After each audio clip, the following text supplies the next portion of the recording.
Well, the city of Brampton is warning of significant delays at City Hall today as the strike continues for a second day. CP24's Melissa Duggan has more on how it's impacting residents. Melissa. Yeah, Bakari. So disruptions to everything from building permits to recreation.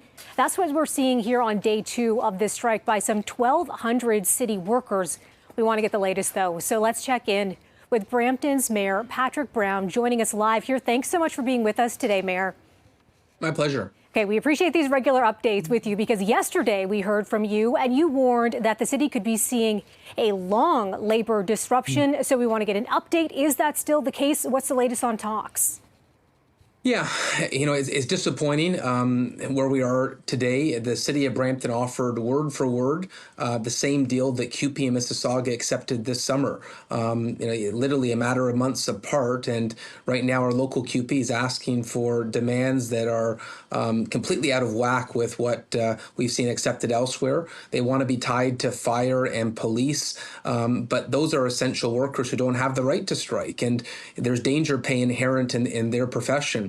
What we've offered is 3% a year, just like Mississauga, make sure they have the same benefits. The reality is the same geographical area. And so, we're a little bit frustrated why we're seeing such a significant disruption when the city, has negotiated in good faith for 9 months. What particularly irritates me is the fact that CUPE has picketed and stopped our transit operators from going to work. Our transit operators want to work. They've been lined up for 2 days in a row trying to report to work, and they've been prevented from doing so. Transit is a critical service for our city, and this is an unfair labor practice. Sure. So CUPE 831, they're looking for higher wages in the realm of 4.5 to 6%. So certainly far away from that 3% we're hearing from the city. Now, as for the transit, we really want to dig into that because those bus drivers, as you mentioned, they're not on strike, but they're prevented from getting to those buses.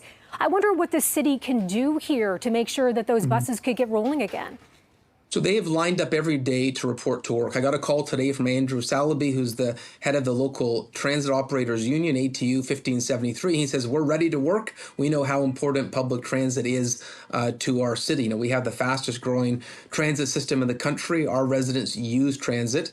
And let me say, CUPE has the right to strike. Strike at City Hall, strike at a facility where CUPE operates, but to prevent the entire transit system from operating is just unfair to our residents and a major disruption to a service that is key. The city won't accept this. We are going to pursue every legal avenue before us, and that includes pursuing an injunction to get this critical service returned. It's simply not a fair labor practice, what we're seeing right now. And certainly we have been talking with that union that represents bus drivers. Again, they're not on strike, but their message to CTV a little earlier today that they're showing that solidarity for workers who are on strike at this point. So it sounds like transit won't be back online as usual anytime soon.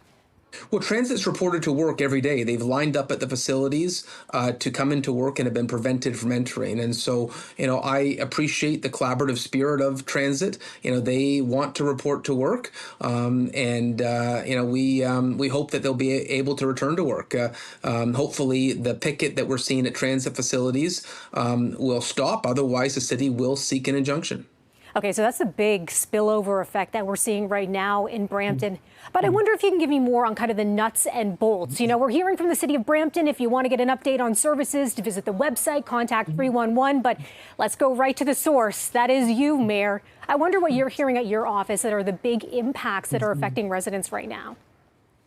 Well, transit is the most significant. There are picket lines elsewhere, but transit's the biggest obstacle. We don't get a heads up from CUPE about where they're going to try to prevent operations, where they're gonna picket, and so frankly, if you want to know what service they're going to take away from residents, you'd be best positioned to ask the CUPE leadership. My message is come back to the bargaining table. Let's get a deal done. Let's sign the same deal that was signed in Mississauga just a few months ago. And if CUPE and Mississauga thought it was a great deal, then why can't CUPE and Brampton sign that very same deal? Any idea when we could be getting another update on negotiations here? I know a lot of people that live in your city want to figure out what's going to happen next. If it was up to me, I'd like to get a deal done today. But at the end of the day, we need CUPE to sign that agreement. We've negotiated in good faith for over 9 months, and I'm hopeful that reasonableness will win the day. At the end of the day, I report to residents of Brampton, and I can't sign a deal. Our city council can't commit to a deal that impairs our city's finances. We're in an affordability crisis right now. We can't be taking from one department to fund, an agreement that would be inconsistent with the sector. We have to be reasonable. We have to be consistent with other cities. Brampton Mayor Patrick Brown, thank you so much for joining us with that live update. We appreciate it. My pleasure. Thank you so much.